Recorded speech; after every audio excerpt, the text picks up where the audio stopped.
Hi, Magdi. Hello, Esther. Hi. Hey. It's a couple of weeks ago, you were talking about how paying attention to story, the human stories of any kind, is feeding or is like planting seeds of ignorance. And last satsang, you were talking to Billy about how every thought really is suspect. And it really came clear to me how by maintaining our personal stories, our personal I stories, we're constantly maintaining ignorance or planting more seeds. It just really came clear to me, like, duh. um, so, you know, it's just like I can hear myself whining how all these years, and I'm, of meditation and on the path and still not real grounded. And it dawned on me that as long as I don't care how much meditation I do, if I'm still maintaining that personal I story, I'm just sowing more seeds of ignorance. It just really came clear. Mm-hmm. Nice. That's good.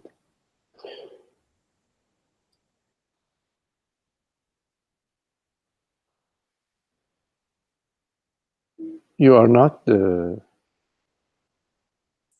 thought, you are not the story, you are not what arises. You are the silence, you are the stillness, you are the presence, you are the space of being.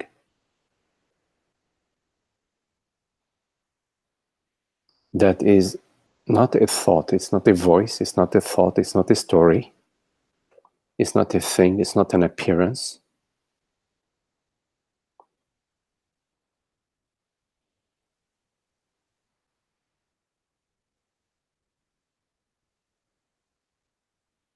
You are that presence, that stillness,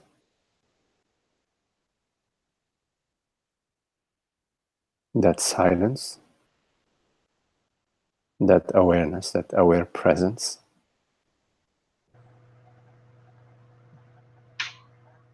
But you are not what appears. You are not the thought that appears. You're not the image that appears. You are not the memory that appears. All of that appears to you, yes. It's an appearance, like a bird that flies past your window. It's an appearance.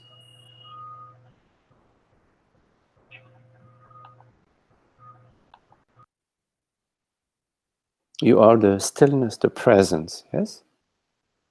You are the peace. You are that perceives. So you turn your attention not to what is appearing, not what is being weaved, the weaving, but you turn your attention to the knowingness, the presence, which is an absence, to the transparency. So in this very moment, there are appearances. There is a hearing, perceiving.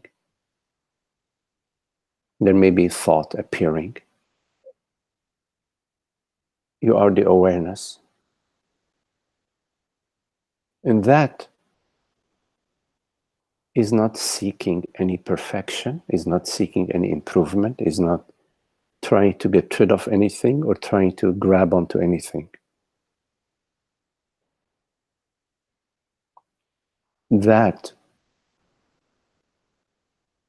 the space of being, the spaciousness of being, the vastness of being, the transparency of being, is completely concern-free. It doesn't even know what concern means.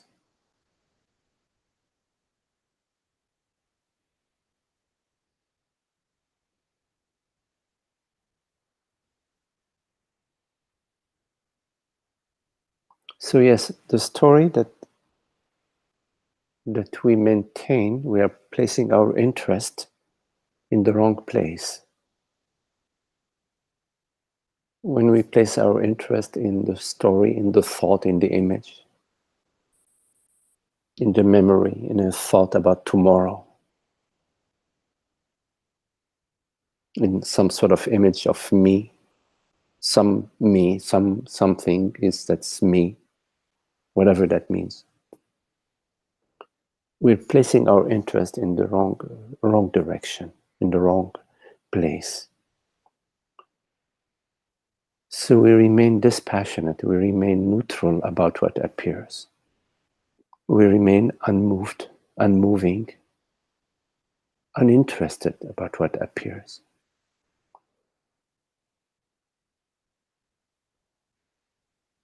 And in this non-movement, we recognize the peace, the love, and the beauty. We recognize from that stillness and as that stillness, the sweetness of what appears or the bitterness of what appears. And there is a recognition of the sweetness of what appears as being just so sweet and so loving and so beautiful. And there is a recognition of what is troubling that appears, what is bitter that appears, as being infected by the belief that I am a character in the story, by the belief and the feeling that I am a character in time and space. And so we remain uninterested, and actually we disengage from feeding that story, from maintaining that story, from being interested in that story.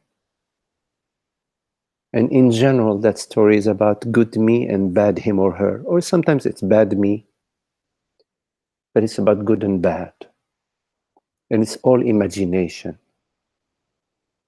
It is all empty, completely empty. And we keep trying to fill this emptiness with more and more of our thoughts and feelings. But it's impossible to fill the emptiness, because the emptiness is consciousness, is the vastness of being, is the spaciousness that you are, is the peace that you are. And you cannot fill that with anything, because it's already fulfilled within itself.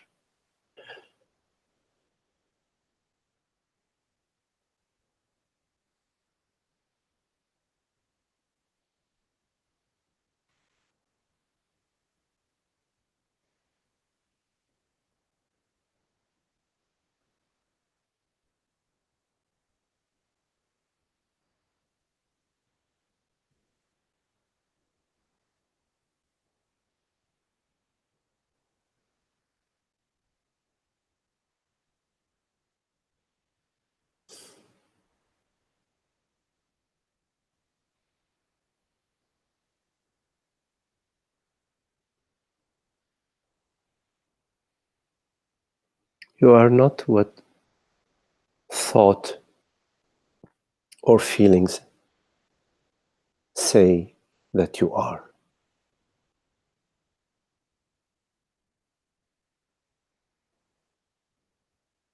Thoughts and feelings are empty. They do not know you.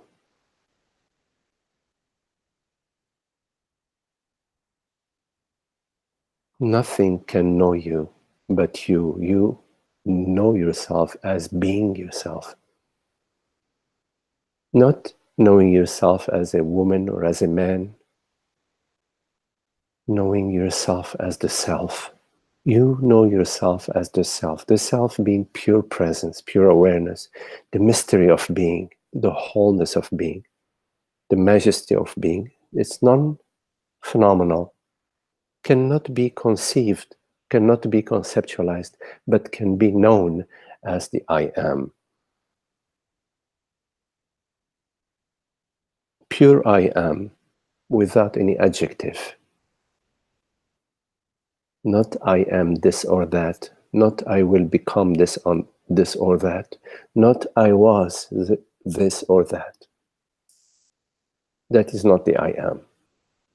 I am is absolute, meaning it is not in time or space. It is not becoming, it is not improving or degrading. It purely is. It is isness. So is, the verb to be, is refers to consciousness.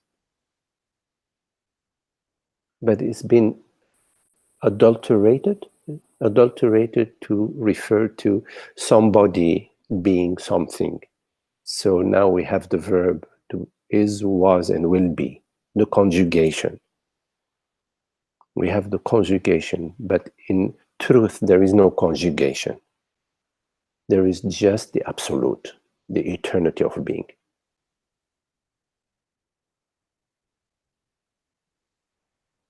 But the conjugation is for the story. It's for the illusory character. It's for the play. So you can enjoy the play, which is a story, the his story or her story. But when you mistake yourself to be a character in the story, then you are subject to the story and you are a victim or a hero of the story. But for every hero, there is a victim.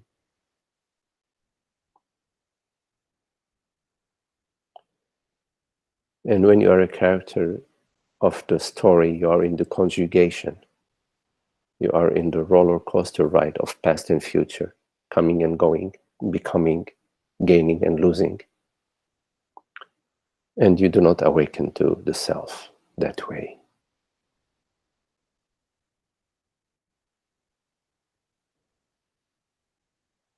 This phenomenal manifestation that we are experiencing has the purpose of awakening.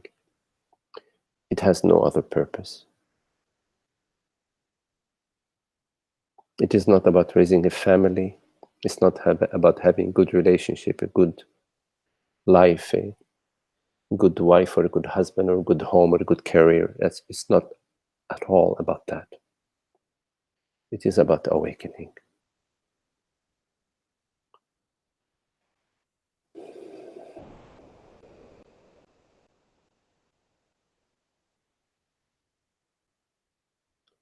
So it's important that you are very clear about your objective, your priority, your interest, your passion. If you are unclear about your passion, you are confused. Or if you are clear but it's the wrong passion, then you are subject to the phenomenal realm.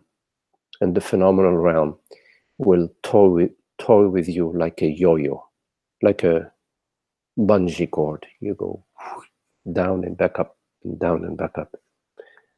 But every down you're going down and back up, you're being bounced against the rocks.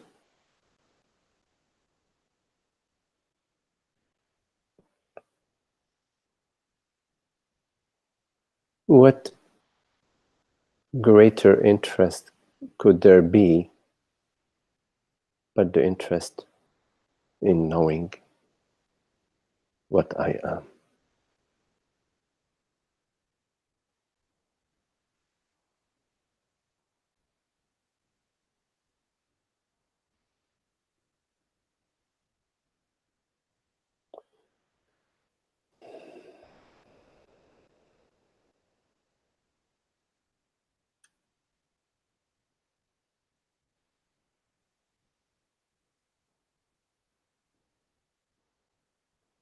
So it's good, Esther. Very good. Thank you, Megdi. Thank you very much. Okay. Hola, Maria. Maria, you write, Megdi, hello. This is about thought patterns. You often say we have no volition. So how do I deal with folks who are constantly negative and defensive Are these thought patterns of the body-mind? Stories are thoughts that appear? Question mark.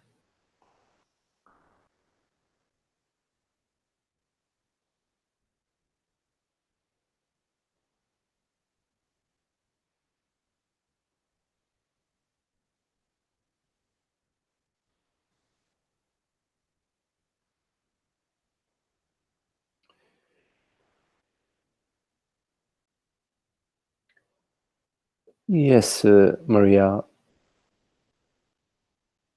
you do not will or wish your thoughts, they appear to you. You witness, you perceive the thought.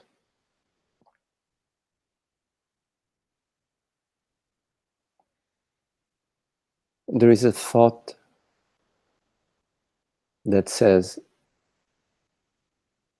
I am thinking this thought.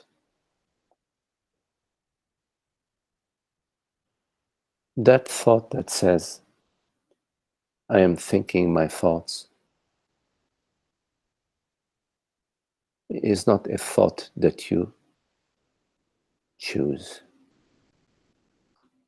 It's a thought that appears to you, you perceive it.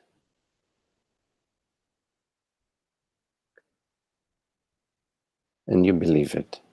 But what matters in perceiving thoughts, and that is what's really, really fantastic, is that we can inquire, what is this I that thought is referring to? And also, what is I outside of thought?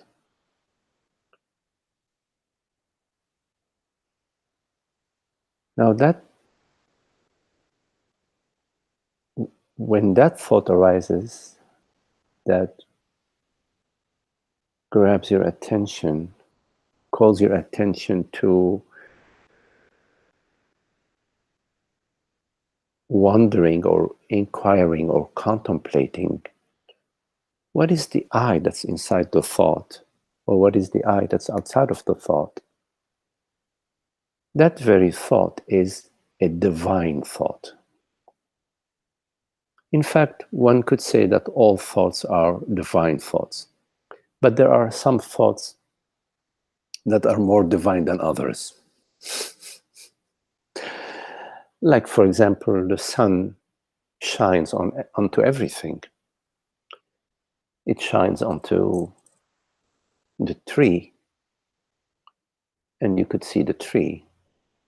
But when it shines onto the surface of the lake, sometimes there's some really lovely reverberation of light and like a magic show. This is a simple metaphor to say that although the sun shines onto everything, there is some shining that is more magical than some other shining. Because the sun can shine on a stone and you see a stone, okay. But it can shine on a small puddle of water and it can reflect the sky. And that is quite magical. It is all magical. Now,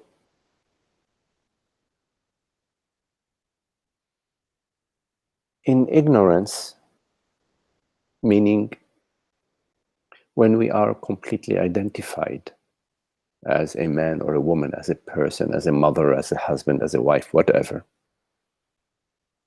when we are completely identified with the body-mind,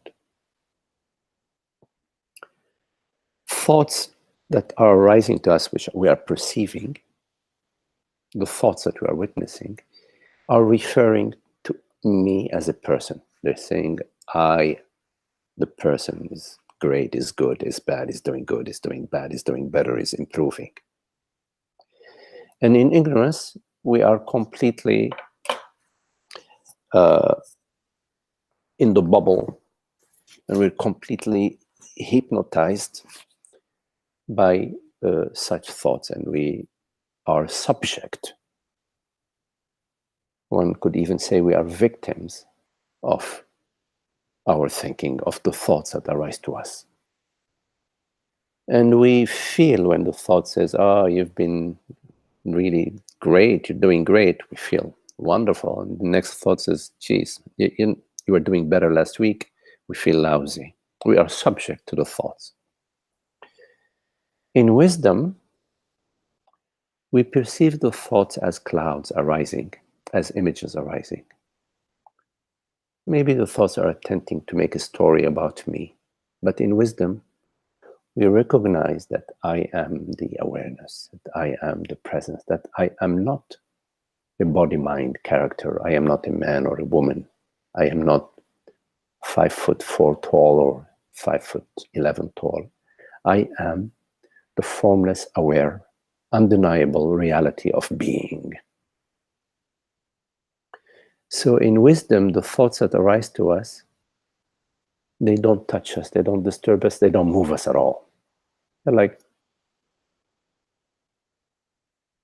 the weather.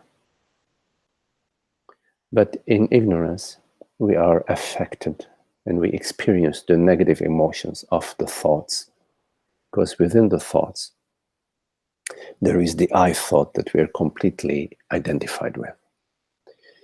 So in the Dharma, we are taught, we listen to the Dharma, we hear the Dharma, and we are basically, we learn that there is what appears and there is the reality that perceives what appears, and that reality does not appear, and yet it is. And the reality belongs to that does not appear, and not to that which appears. And so in time, as we are contemplating the Dharma, we start to experience the meaning of the Dharma. The knowledge starts to become more and more alive to us. There are insights that happen, that occur, that we experience during our contemplation. And these insights, they dissolve bits and pieces of the identification. They dissolve, they reveal what is not true, and the false drops off, leaving more and more of the self shining without any veils, without the veils of ignorance. In terms of volition, we have 100% volition. But this 100% volition does not belong to the Santa Claus that we believe ourselves to be. This 100% volition is the volition of consciousness, the volition of the self, the volition of I, the I that right now speaks these words and perceives these words and experiences this experience and is the reality of what appears. Now, this volition, the mind wants to come in and say, okay, well, there is a mechanism of the volition. The mechanism of the volition is neuronic patterns firing in the brain, or they're God's whispering in my ear, or whatever. In fact, there is no explanation for this volition, because this volition is absolute, meaning there is nothing outside of this volition that can question it.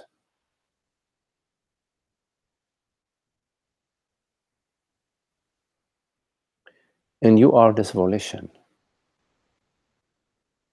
meaning I, as consciousness, is the volition. Why?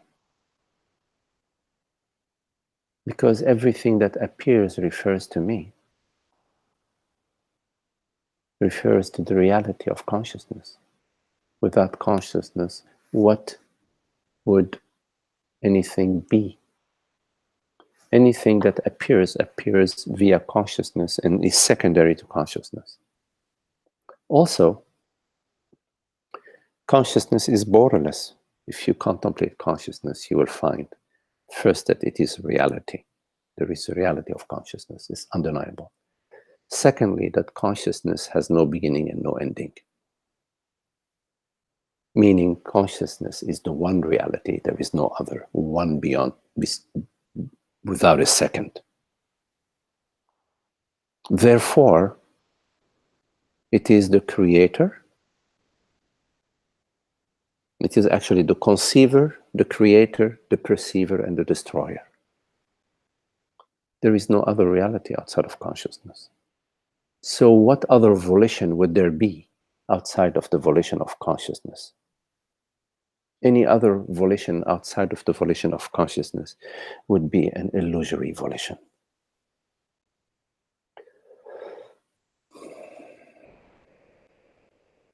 So how do I deal with folks who are constantly negative and defensive? You relate out of love and out of wisdom. People who are defensive and negative, and they come into your space. If there is any openness within them to receive some of the love that you are, they will find themselves less defensive and less negative in your presence without you doing anything. Just by being yourself. Not yourself as a man or a woman, not yourself as a this or that, just by being the self. Trust the self. The self knows how to be. It is.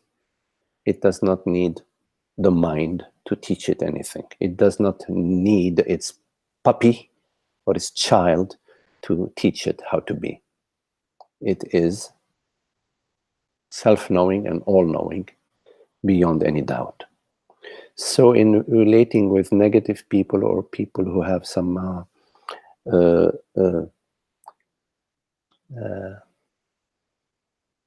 defensiveness, you make sure that you are not offensive, so they do not need to be defensive on your behalf. And you make sure that you are not being a separate self yourself, because if you are a separate self, you will be feeding their negativity. Simply be the transparency that you are, recognize yourself, continue to contemplate your true nature, and trust your contemplation. Okay, Maria, you're right. Are patterns of thoughts strengthened when believed? Yes. Patterns of thoughts are strengthened when believed. Mainly the thoughts, which is the bulk of thoughts that arise to us, the thoughts that have a me in it, the I thought. As the more you believe the I thought, the more you are its subject. Our patterns of thought strengthen when believed, and that encourages the sanskaras to deepen. Yes, yes. And the patterns become more and more rooted. Absolutely. Volition is consciousness. Everything that appears refers to me, consciousness, borderless, undeniable, no beginning, no ending. The conceiver, the creator, the perceiver, and the destroyer. Yes, yes. And consciousness is not defined, meaning I am not defined by thoughts. So why should I be listening to the next thought that arises about me? If a thought arises, says, "Oh, it'd be lovely to see Maria, to visit Maria, and to hang out together," there's no me, there's no I in that. That's just a celebratory thought. Or the thought arises and like to invite people over to come together and just enjoy, being together as friends. That's not an I thought. That's a thought that arises that is calling for us to celebrate this magnificent manifestation. So we can distinguish between the thoughts that are celebratory, and we say yes to them, and the thoughts about me and you, me and her, me and better me and worse me, which we completely disregard.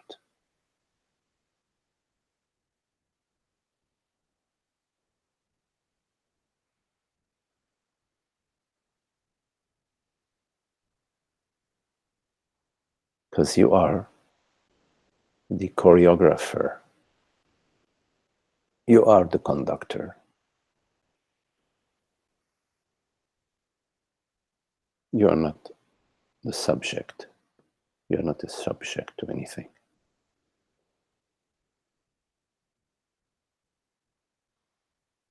So you need to get more and more to know yourself.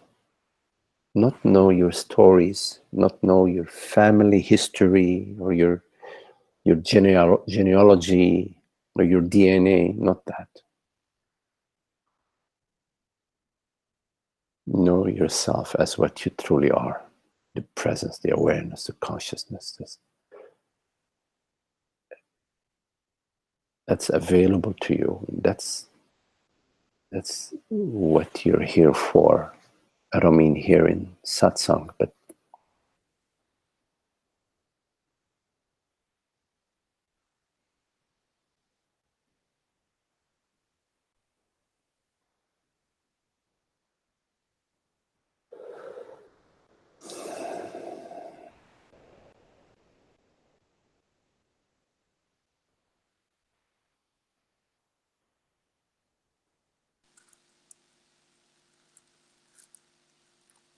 Hello, Magdi.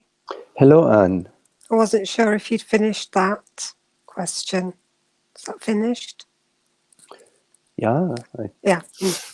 I was listening to an interview tonight between two people talking about non-duality, and the interviewer actually said something that gave me quite a strong glimpse.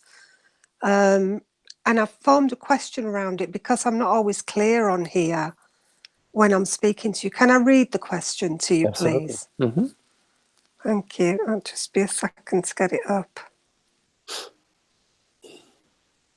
Okay, so the interview was talking about being in a situation where they felt very angry, and that he suddenly saw his angry thoughts were happening on their own, belonging to no one.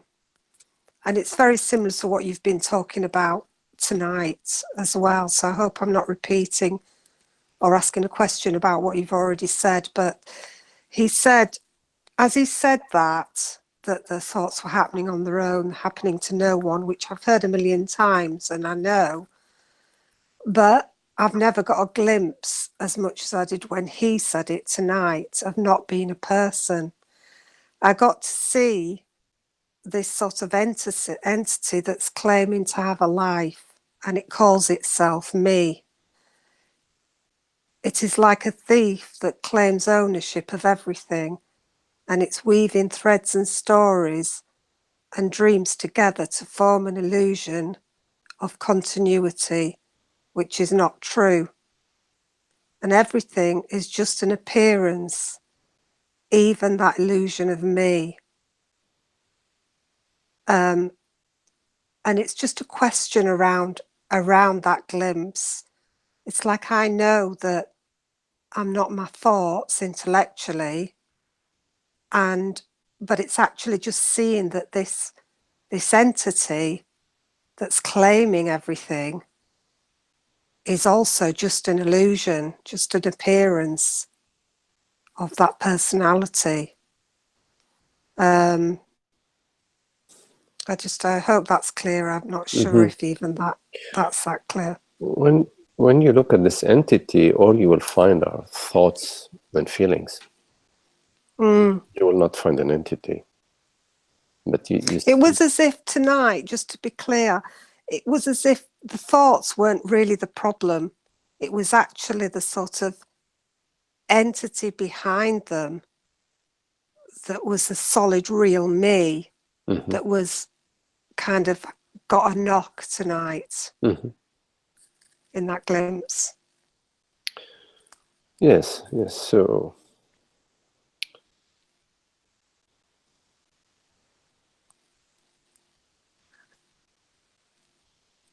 it's like the thoughts are innocent. They can appear like angry thoughts can appear. Any thoughts, frightened thoughts can appear. But in themselves, they're just thoughts. They're not a problem. If the person, if the claiming of them is taken away. okay, Mm. an angry thought and a feeling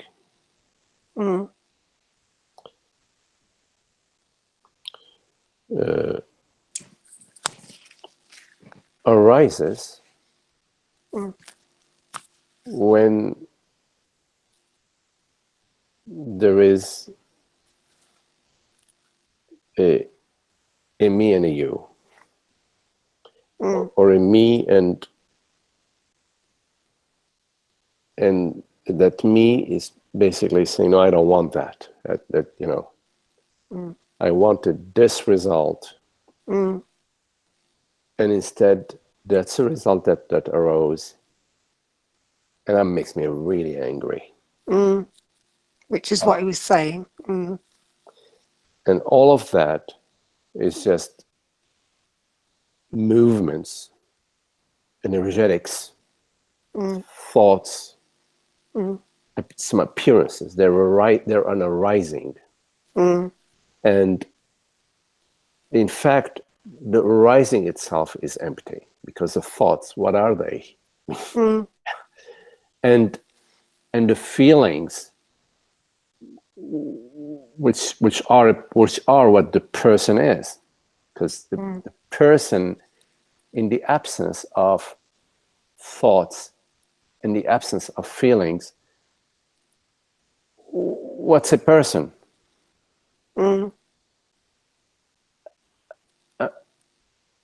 Right? You follow? Yeah, yeah. So the person, what we call a person, is an arising of thoughts and feelings, thoughts, images, and sensations.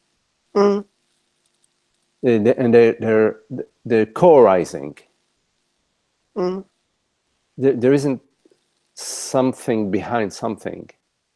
And it's not possible for there not to be a person, or the person is not there, and then there are the thoughts and the feelings. And it's not possible for there to be thoughts and feelings and no person. Let me say it another way. It's impossible to have,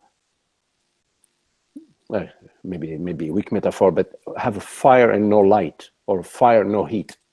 They're co-arising. They're not two. So when we say thoughts and sensations arise, and I am the witness of that, it is a teaching tool. It is a pointer. In the teaching, there are many aids, many hints, many tools that are given that are useful, that you can use at different points in your contemplation to get to have a certain insight. Yeah, I understand that. And then the tool becomes useless. It serves its purpose. You follow? Yeah, definitely. In fact, the self, meaning consciousness, is contemplation. The self is meditation. Yeah. It does not contemplate, nor does it meditate. Yeah, that makes sense. And the self-being contemplation and being meditation is beyond being anything, because contemplation as opposed to what? Or meditation as opposed to what? Anyways, just getting on a tangent. What I want to come back to, because there's something in what you're saying that needs to be sort of looked at again.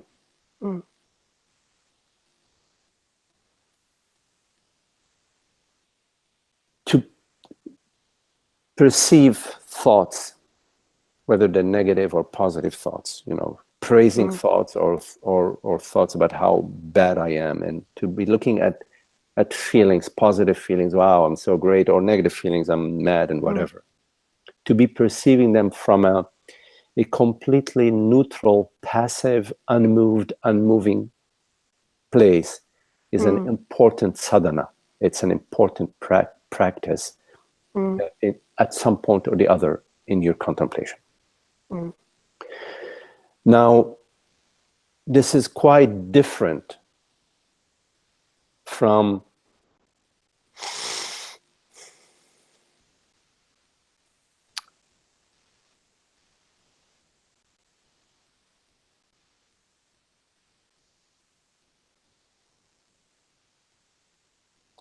experiencing negative feelings and saying, well, there is no one who's experiencing them. All is well. That is a sort of spiritual bypass. That is a neo-Advaita that is not on point. Yeah. Just like intellectualizing it. To say and to accept, well, yeah, there are negative feelings, but I know I have an insight. There is no one experiencing that. Yeah. It's like saying, well, I'm miserable, but you know what? I'm not experiencing it. Yeah, definitely. I am freaking depressed and angry and mad, but you know what? There is no one who is depressed and mad and upset and I'm crying, but there's nobody who is experiencing the anger and the crying. Yeah. There is no one that is completely not what I'm talking about. That is neo-Advaita, you know, at its essence. Yeah.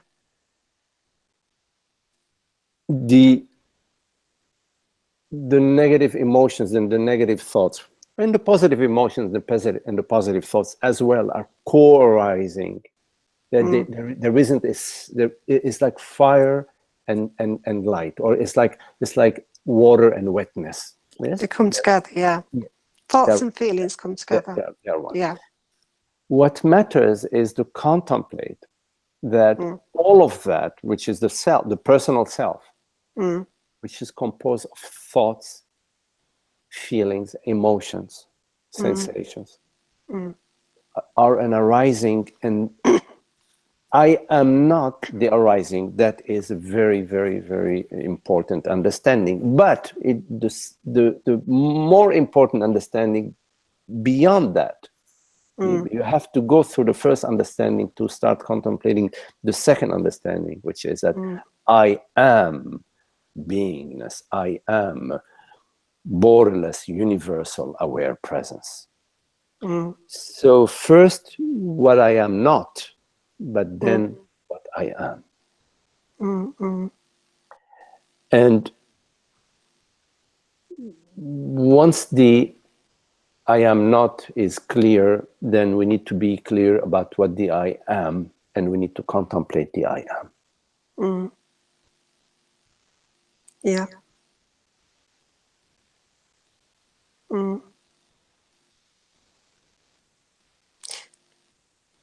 The only thing is I can't understand, Magdi, what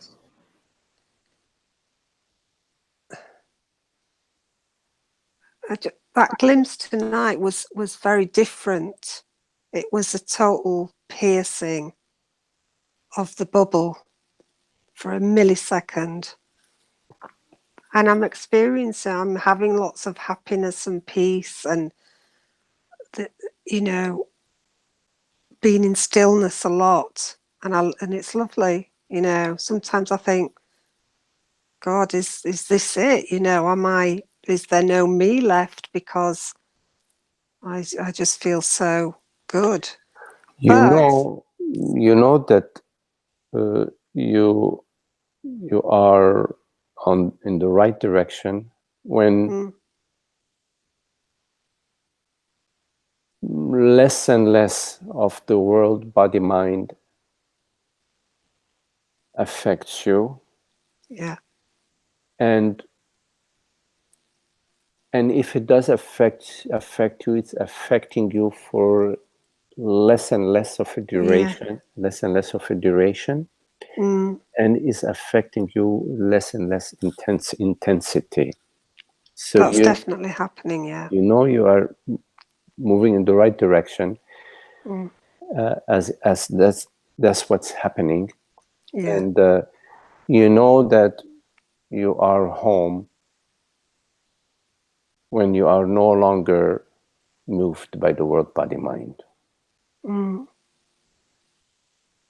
Yeah. Yeah.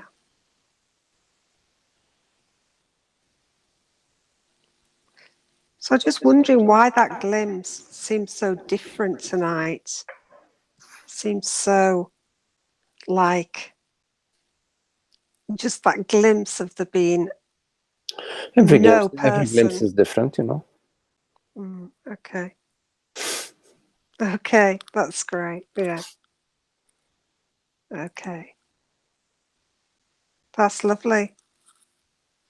Thank you. Okay. Again. Thank you. Okay.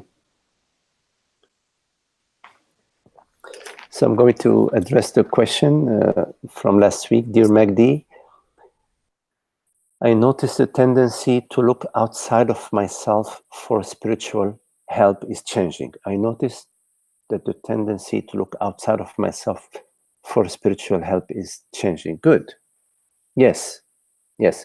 That means that you are more and more getting established.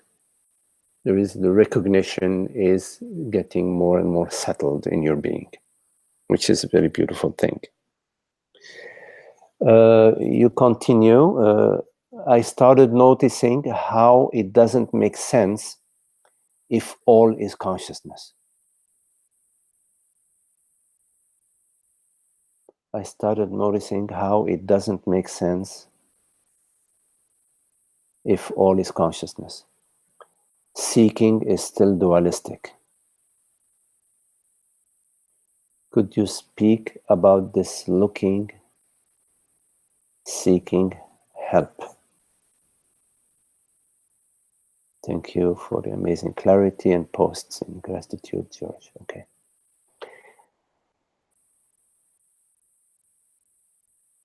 Oh, okay. I am understanding the question. Okay, so I started noticing how it doesn't make sense if all is consciousness and seeking is still dualistic.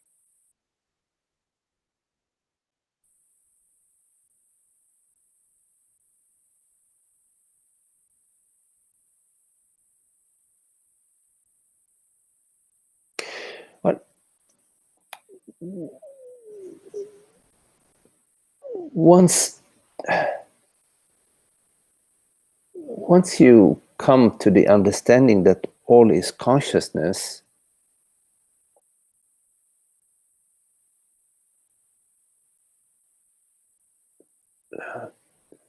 there's no more seeking.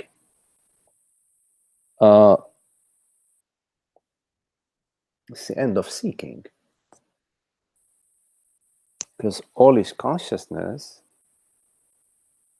it reveals the peace,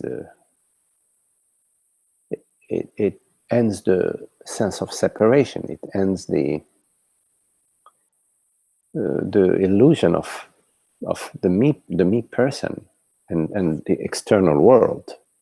When all is consciousness, means all is I, all is the self I am consciousness, you see.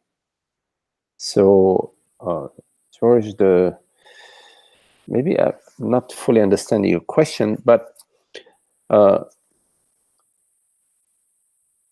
the looking and the seeking, if the looking and the seeking is still going on, that means you are still on the path. You're still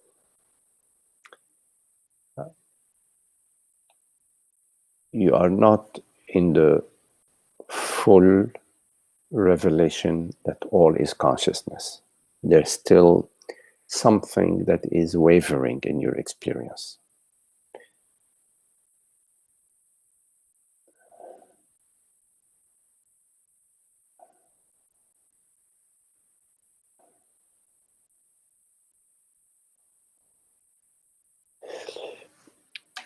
So I would say be watchful not to make a concept out of all is consciousness. You have to come to the direct experience that all is consciousness, meaning that first, consciousness is real, and second, whatever consciousness is experiencing, which is the world, body, mind, thoughts, perceptions, and sensations, is intimate with consciousness. There isn't a distance between the perceived and the perceiver. They're intimate. They're co-arising. Awareness and what is perceived are simultaneous. They're one. And your experience is always that of awareness, that of consciousness.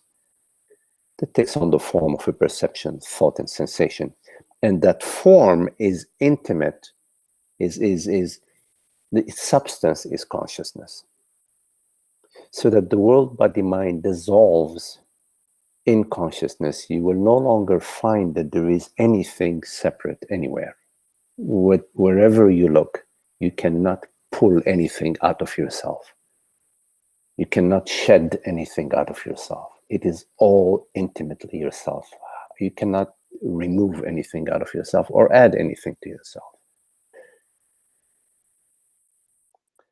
Once you come to that experiential certainty, and it's available to you to contemplate, there is nothing that you can add or remove to yourself.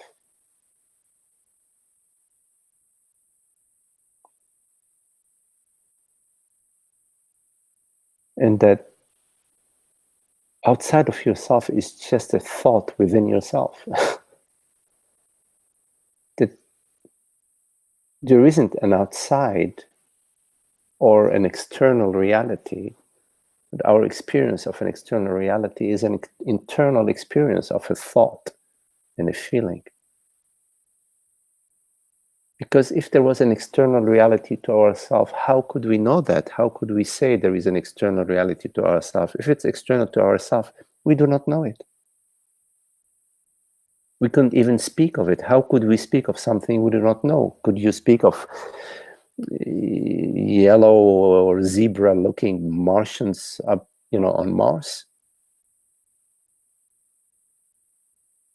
It would be pure imagination, pure speculation to be speaking of an external reality. And that speculation is not outside of yourself. It's actually within yourself. So you're speculating within yourself. You never leave yourself. You never add or remove anything to yourself.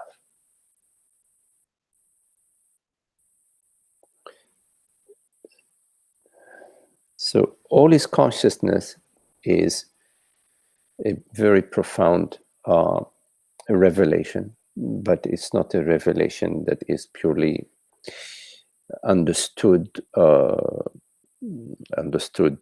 indirectly. It has to be your direct experience of all is consciousness. And once all is consciousness is your direct experience, then seeking would be completely done with. Duality or separation will be completely done with. And looking and seeking for help would be completely done with.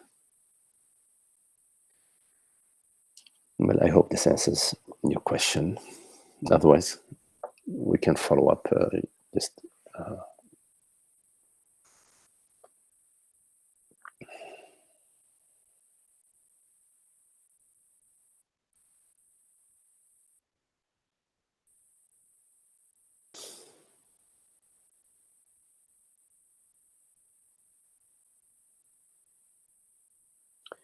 So any question here?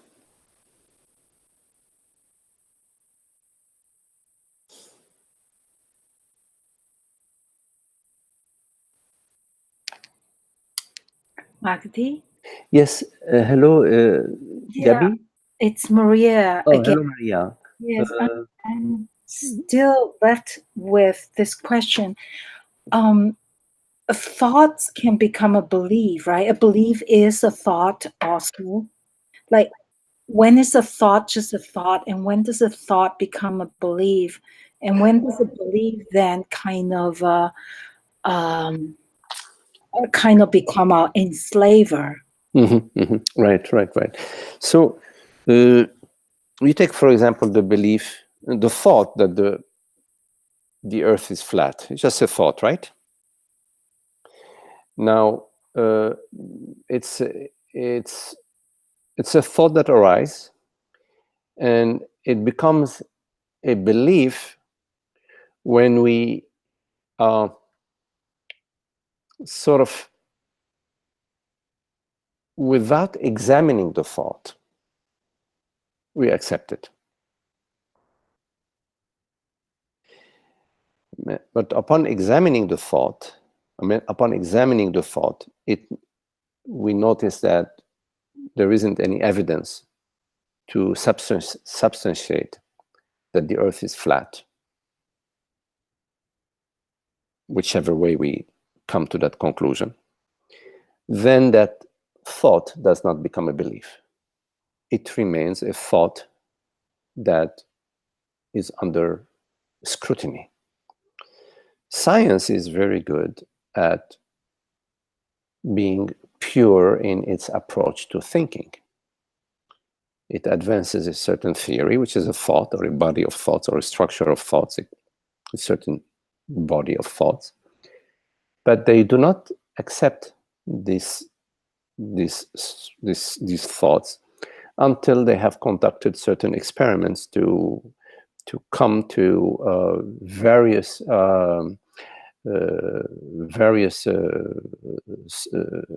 sources of data that substantiate their theory, and then the theory is proven, or it's still under scrutiny.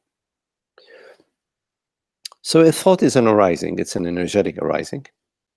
It becomes a belief when we accept it without contemplating it, without examining it, without inquiring into it. Some thoughts are innocent thoughts, for example, or some beliefs are innocent beliefs. For example, I believe that Tin Ho restaurant is in downtown New York, but in fact, it is your restaurant in San Jose.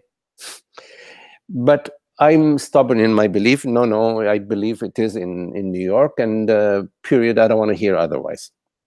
Of course, I am wrong because I have not inquired into where I have not verified where the restaurant is, because if I did verify, I would easily find out that the restaurant is in San Jose, in Costa Rica, and not in New York. But it's an innocent belief. In other words, it does not have much consequence. But believing that I am a man, which is a thought, right? It's a thought that says, I am a man, and my name is Magdi. And I believe that without contemplation, without inquiry, without examining examine it. I inherit this belief. I inherit this thought and I believe it, meaning I accept it without inquiry. This thought has different consequences than believing that Tin Ho restaurant is in New York City. Because believing that I'm a man, that I'm born and I'm about to die, results in tremendous anxiety, concern, worry, lots of negative emotion, and a life that overall, no matter how I sugarcoat it, is pretty miserable. So the I thought, meaning that I am a body mind that's born in time and space, is a thought that is not contemplated, that is not examined. Therefore, it's a belief. And it's a very dramatic belief, because it leads to the sense of separation, the sense of lack, which haunts us throughout our entire life. So the act of acceptance, when you said we accept it without examining the thought, yes. What is that acceptance? Is acceptance another thought? No, acceptance is not a thought. Acceptance is sort of a surrender in a way. You are surrendering the truth. You're surrendering yourself in acceptance.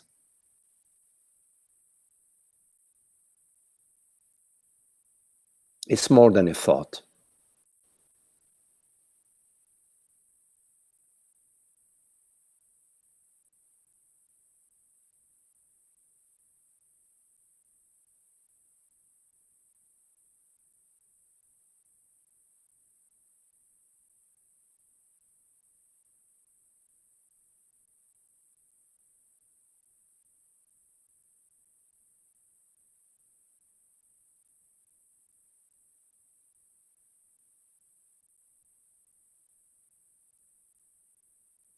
So there is acceptance that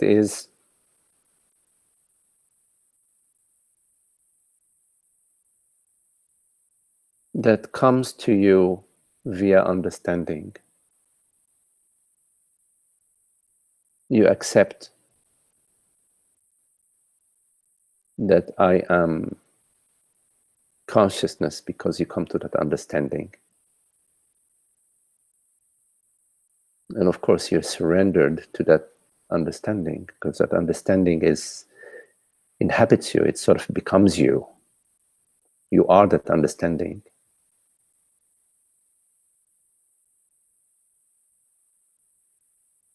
And there is a surrender that does not come to you via understanding. It comes to you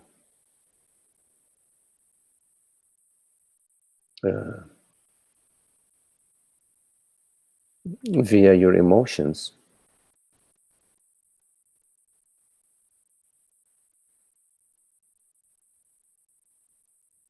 via your feelings, maybe via your laziness or whatever. It doesn't come to you via the light, via the understanding. And accepting acceptance that does not come from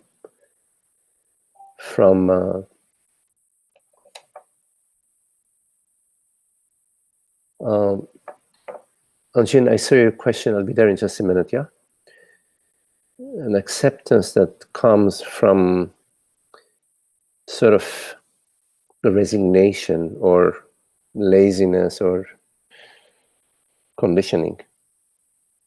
Is not happy. Is not happy.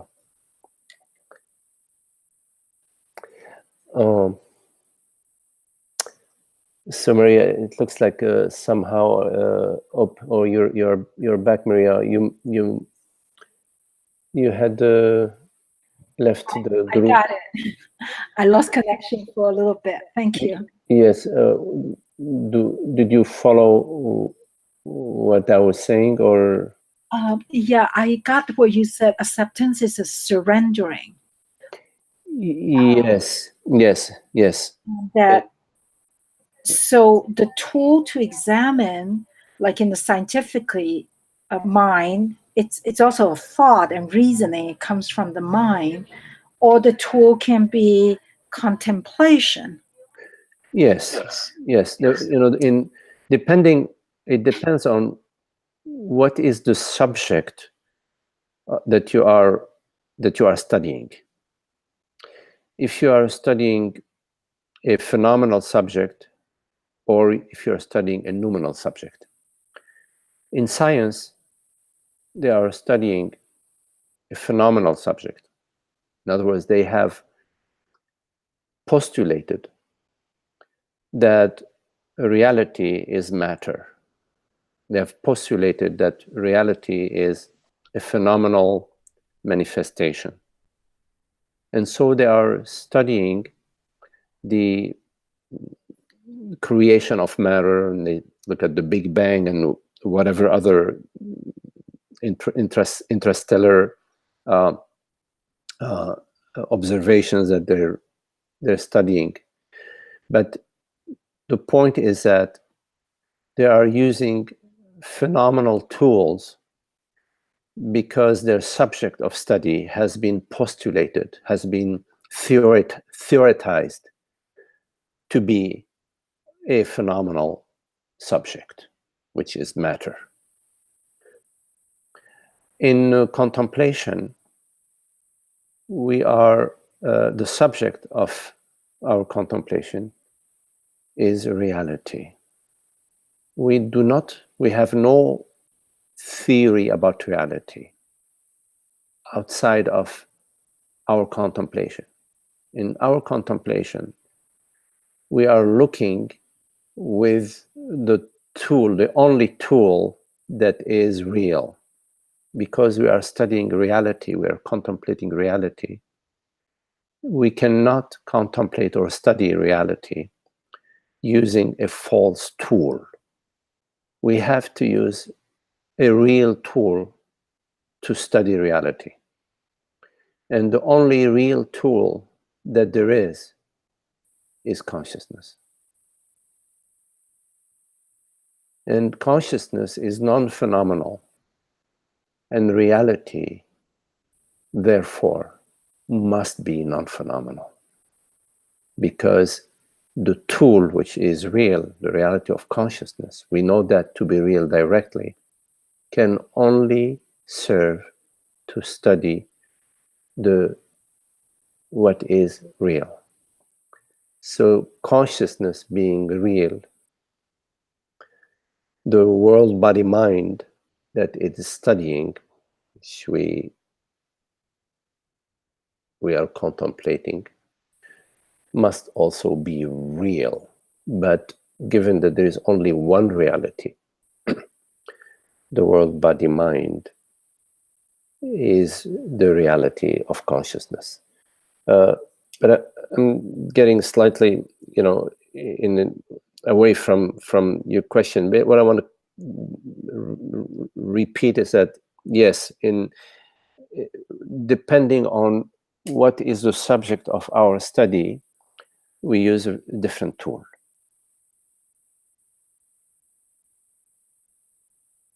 If our subject of our study is phenomenal, we're going to use phenomenal tools. If the subject of our study is noumenal, we're going to use noumenal tools.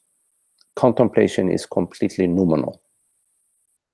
In other words, we do not accept anything that has not passed the test of consciousness. There is no other test.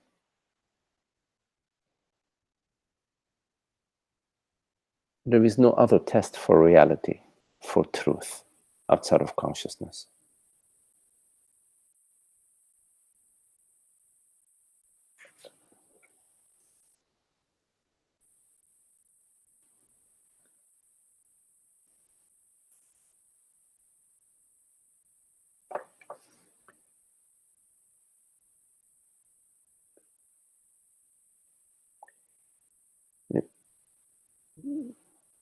Is it clear what I'm sharing? Or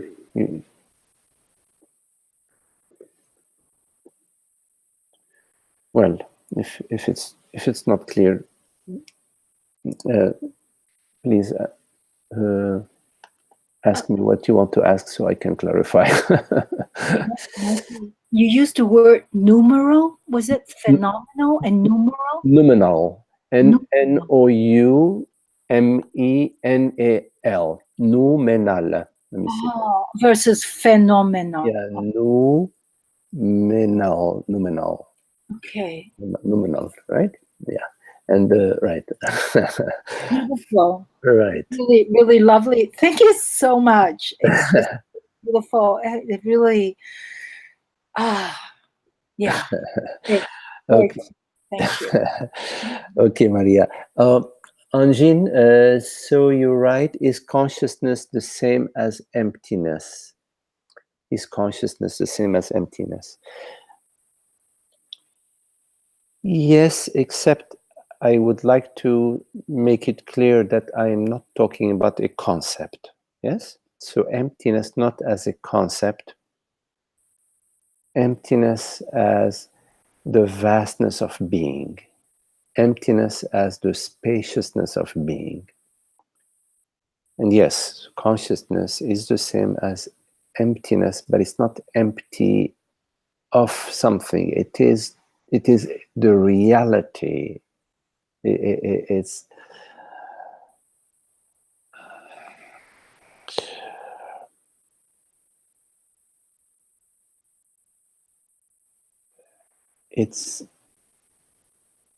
emptiness, a full emptiness, emptiness as being, awareness, the reality of being. It's the absence to which everything refers.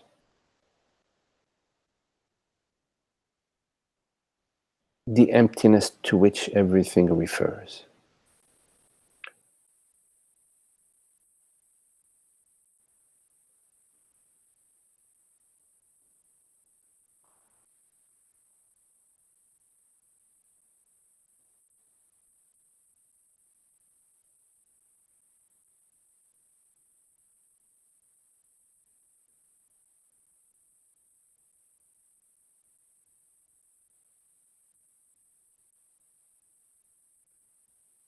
Think of consciousness and emptiness as reality.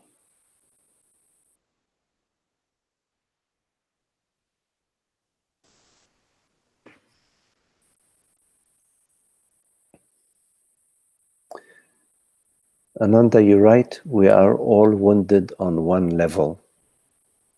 Sorry, this chat box are a little hard to use. I meant to say more, but Okay. well, and then I had the cold mother syndrome. I'll say. I'm not familiar with that. The cold mother. Cold mother, like no breastfeeding, not being held much. You know, Dr. Spock. Okay. Way of being brought up. Yes. Okay. And see, that's better. And well, I realize that I gravitate towards situations that are very healing of that. You know, who will be in my life, who will hold me, things like that make up for that. So that's on one level. What interests you more? To fix your body mind,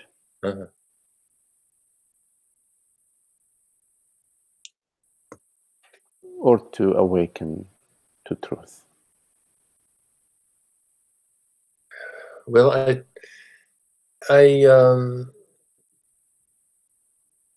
there's no contest. There's no contest.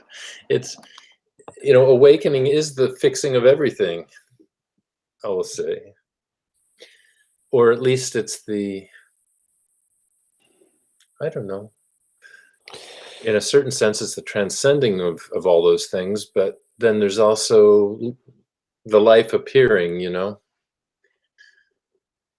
Okay. So I'm not sure what the question. I'm not sure what my question is there.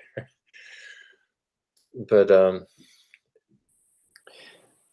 I heard a question. okay. But I don't know if you are available to hear No, an answer. I am available to hear your response to that. I am not so sure.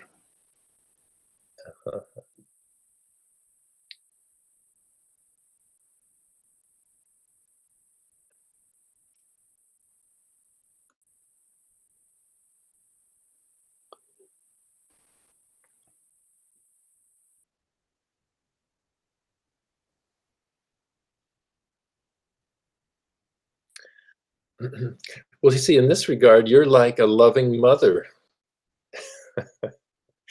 Your your care for me is so beautiful. So it all seems to be tied together in some way.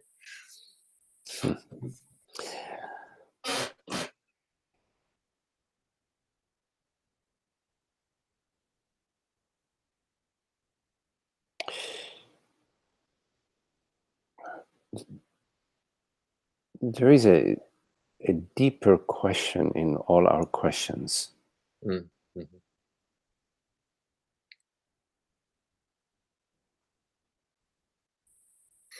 When we are looking at a certain issue in our life, Mm-hmm.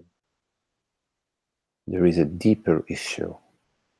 Mm-hmm.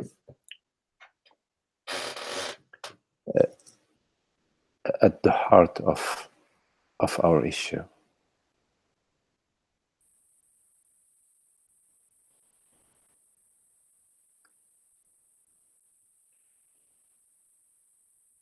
The what am I? Mm-hmm.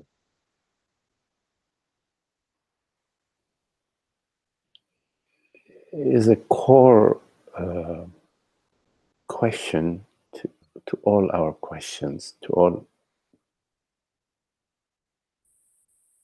what we are looking at and wondering about. Mm-hmm. Mm-hmm. To whom? To what is the reality of the self? Mm-hmm.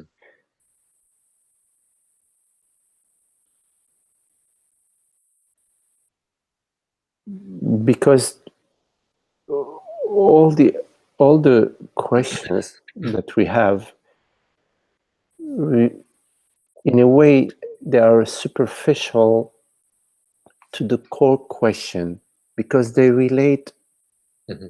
to what somebody said a minute ago, to, I think it was Maria, to thought stealing or appropriating the self and saying, well, I am this person. Mm-hmm. Mm-hmm. And that's what happened to me, and this is what, how I was brought up, and so then there is this issue Mm-hmm. about me, the person, but it's a false issue, because Mm-hmm. it relates Mm-hmm. it relates to the usurpé, how do you say in English, to a misappropriation, is a misappropriated person, Yeah, that makes sense. Yes. And it becomes the area where we are sort of trying to make things work, and we say, well, it's then we say, well, it's all part of it. Yeah. We say, well, it's all part of it. But there is a core question. Right. Yes, truth is one. But if we remain, or when we remain Mm-hmm. with the personal issues, which I know there is a huge body in today's time, a huge body of of thought about fixing the person is related to awakening. Well, like there's that issue of that people are wounded, and oftentimes you see teachers who get even quite popular. You saw it in different communities. Well, and they still have a wound that's still screwing up. What is it that is wounded? That's good. Because if there is something or somebody wounded, I would be very concerned. I would be speaking about it right now in very serious ways, because I would want to fix the wounds. Like you would. I mean, not anything special about me. We all would want to be fixing the wounds, because we become concerned. So I look at that, and I look at that together. I look at that on my own. I say, well, okay, well, what is it that is wounded? And it must be I must be wounded. I mean, I as a generic I meaning you, anybody. And say, okay, well, then let's, heck, we got to do something about that. But before I rush and do something about it, I'd like to look a little deeper. Just I'm going to do something about it. I'm not saying no. I'm saying, yes, I'm going to do something, but let me look a little deeper to know exactly which way to proceed that is correct, so I don't spend my whole life spinning in the wrong direction. So I say, well, what is it? Well, it's I. Then I say, okay, well, fine. Let me look at that. Let me get in touch with that is wounded. And all I find is thoughts and feelings. And what's wounded is as if there is a body of thoughts and feelings that's wounded. And that when I don't examine it, feels to be as real as a rock, as steel. It feels as real as this granite table. You know, I thought first what you were going to say is, when I look into this I see only consciousness. I see only, you know, space like something, which also takes the rug out from under this whole it's also edifice. Absolutely. And then if I come, or when I come to, all I find is consciousness, then I can no longer think in terms of something being wounded, because then I come to, okay, well, what's real is consciousness, and I contemplate consciousness. I find that consciousness cannot be wounded. I take this almost on the level of, like, say I had plantar fasciitis. I did too much running when I was in my 40s. Okay. I was almost hobbled. I mean, I could almost not walk for a couple of years after it got bad. So then I had to wear the right, I still do wear the right shoes, et cetera, et cetera. So this emotional stuff seems to be on the same level. Yes, it's at the body-mind level, yes. Yeah. And it makes perfect sense to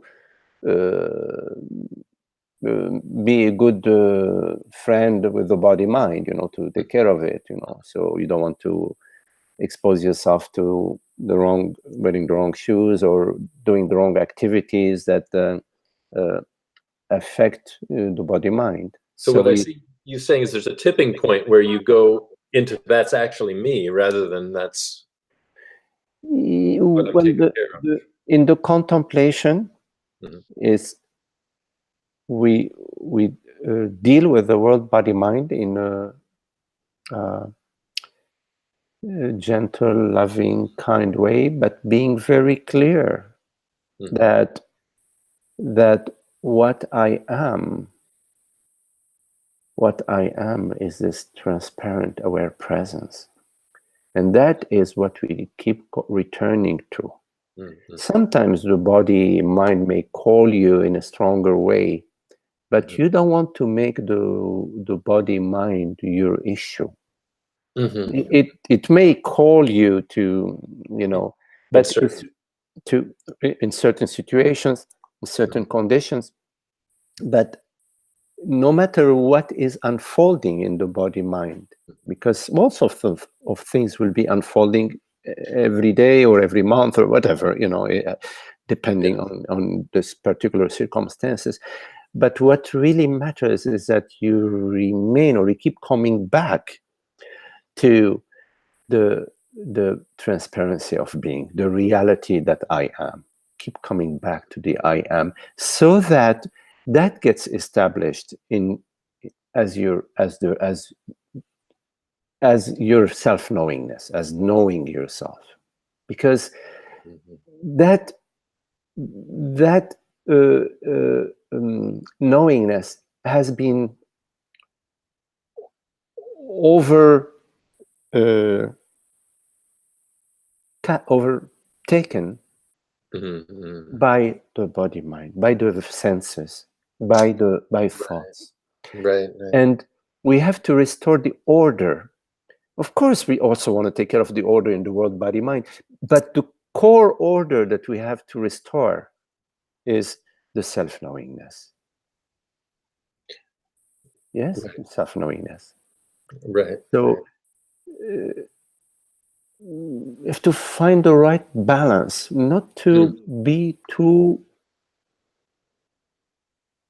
I'm not saying to ignore it, but not to be too much on the body-mind arena. like under the influence of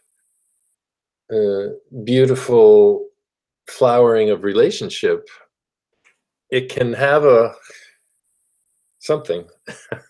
So I understand. I think I understand your warning there. A beautiful flowering relationship that arises is an appearance in your space, in awareness, in consciousness of love and beauty. Yes? Right.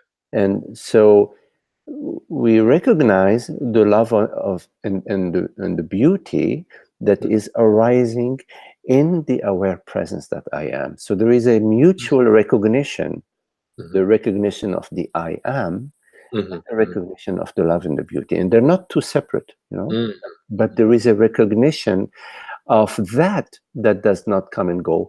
And the flavor and the aroma and the perfume of love and beauty that we are enjoying, but we remain in our knowingness, because if we leave our knowingness and we objectify the relationship, or we objectify the love and the beauty, then all objects are bound to change. All objects are in time and space, and then we will be more into the mind and less into what this actual relationship is about, because the actual relationship is a relationship of love and of beauty, which means a relationship of consciousness with itself. In our relationship with each other, we are relating with ourself. Relating with ourself, with an aspect of ourself. The other is an aspect of ourself. Is yourself appearing as a certain form for you to know yourself and for you to enjoy yourself. And if your enjoyment of yourself increases the happiness, and there isn't a shadow, the shadow of the emotions of losing, gaining, and losing. You have to be monitoring all that, and as these things arise, to recognize them as to be the objectification of myself and of the other. Whenever you objectify yourself and the other, there is going to be somewhere in the space some sort of negative emotion. Even if you sweeping it under the rug, you have to look a little bit under the rug to bring it up to see it. Well, this whole the thing I started off with about healing of woundedness, Yes. it's sort of a byproduct of this beauty and everything that you're talking about. But I can see that making it a big thing can be objectifying, can be saying, here's me as the body mind, here's kind of a therapy, if you want to say, that a heart therapy or whatever, that sets something at ease that's always wanted to be at ease. Well, we don't want to just put a band-aid on the wound. We want to truly heal, and the healing is the healing of the sense of separation, of the sense of limitation, of the concern about mortality, of the concern about the past and the future. Because in the absence of the concern about mortality or concern about my image or about yesterday or tomorrow, there is peace. You see, it's peace. So we want to cure, we want to heal the illness at its course, at its source, at its core, at its source. Right. And at its source, the dis-ease is the dis-ease that is due to the wrong identity that I have identified myself, not out of my own choice, but it sort of so happened as this person with this history, with this happened to me and that happened to me and this happened to me. And if you look at what you are, you find stories when I was 1 year old, 2 years old, 3 year old, 5 year old, 6 year old, 12 years, 15, 30, 35, for instance, 50, you know, you find that. And sometimes you recollect, oh yeah, when I was 35, this happened to me. And then you recollect, oh, when I was 42, you know, oh, when I was 23, awakening experience, when I was 30, you know, she left me, etc. Right? Right. Timeline like that. Right. And so we say, oh my God, all these wounds, we need to heal those wounds. Oh my God, it's very, very, very laborious. It will take us many lifetimes to heal the wounds of one lifetime. You know what I mean? Well, yeah, I mean, we were having a discussion just today about do we actually come in with some of this stuff, or was it just because of, you know, being a baby and treated a certain way, and who knows? But it doesn't even matter really to me.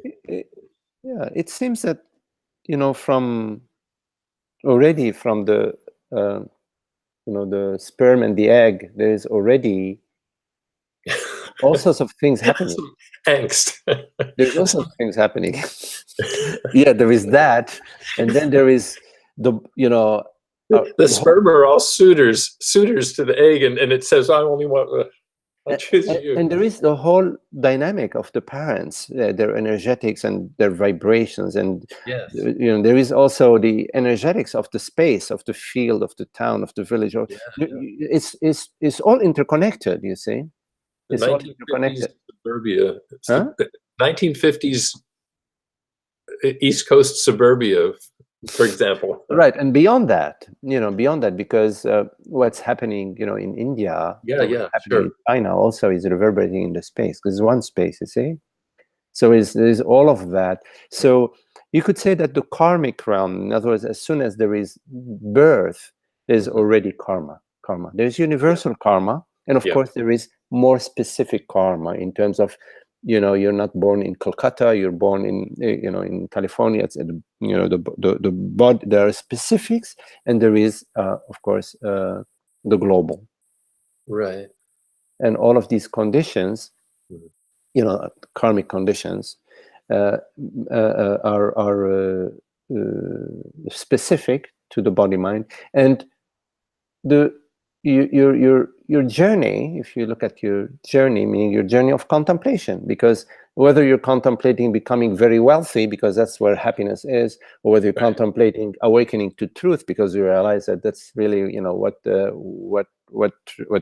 truth is, what true happiness is, what in your journey is limited to this life, to this lifetime, in this lifetime. But when you are coming into this lifetime, Yeah. there is already a certain condition, and this condition Right. is very specific to this body mind. Right. Meaning that there is in the phenomenal realm, there is a certain continuity. Right. And there is a certain which is basically your your spiritual journey, you can call it your spiritual journey. And this continuity is what we call samsara, the samsara, Yeah. the wheel of samsara. And the wheel of samsara comes to an end upon your awakening, your full awakening. Not upon your glimpses. Of course, the glimpses are important, the enlightenment is important, but upon your full awakening, the full blooming, when the fruit falls off the tree. The fruit travels from the seed, up to the sev in the tree, and the leaves in the tree, the season, the sun, the rain, blah blah. The flower, the pollination, etc., becomes a fruit and ripens slowly, survives a worm or two worms, whatever, and at some point is very, very ripe and ready, and falls off the tree. Okay? And some fruit falls off the tree rotten, and they've been eaten by the worms, and some, is the delight. You know what I mean? It falls on the fertile ground and it sprouts up. It falls in your hands and you savor it. Oh, okay. Wonderful. This is good. This is great. Yeah. Okay. There can be the tendency to, and that's what you're warning me. I see it, of nudging into storyland, Yes. rather than clarity. Yes. Okay, Ananda. Okay, nice to see you, Ananda. Very lovely, beautiful.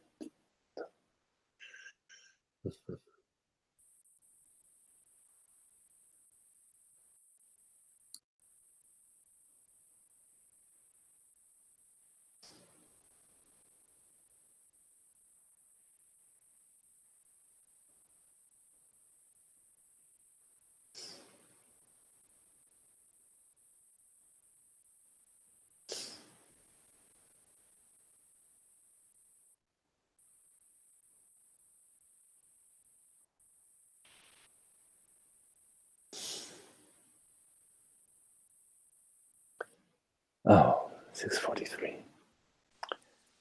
Okay. Okay. All right. Well, thank you all. Very lovely to be with you. Matty? As usual. Yes, Anne.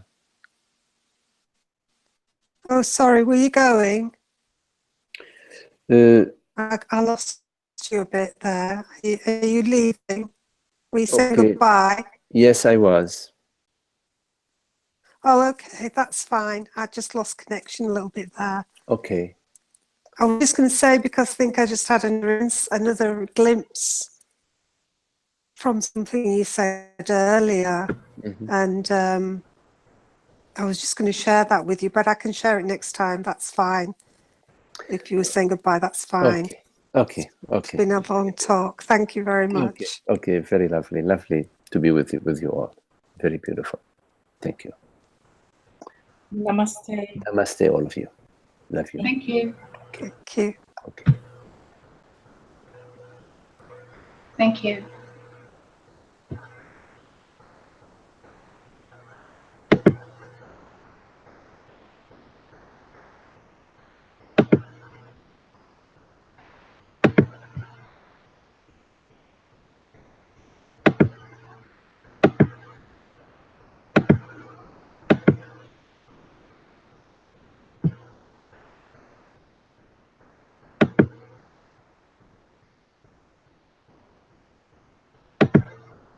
Hey, Zoe, are you still there?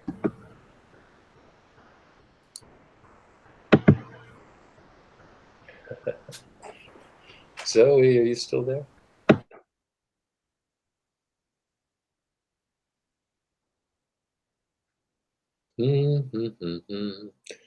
I thought it may be fun to talk to her together. I've had a couple. I think maybe she's, she does yoga and stuff during the thing, and she has a child also. She might be distracted. Zoe, can you hear us?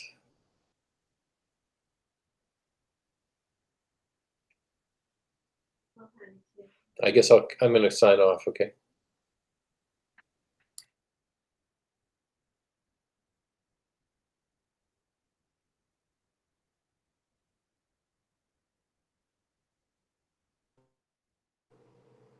But I really want, too bad I didn't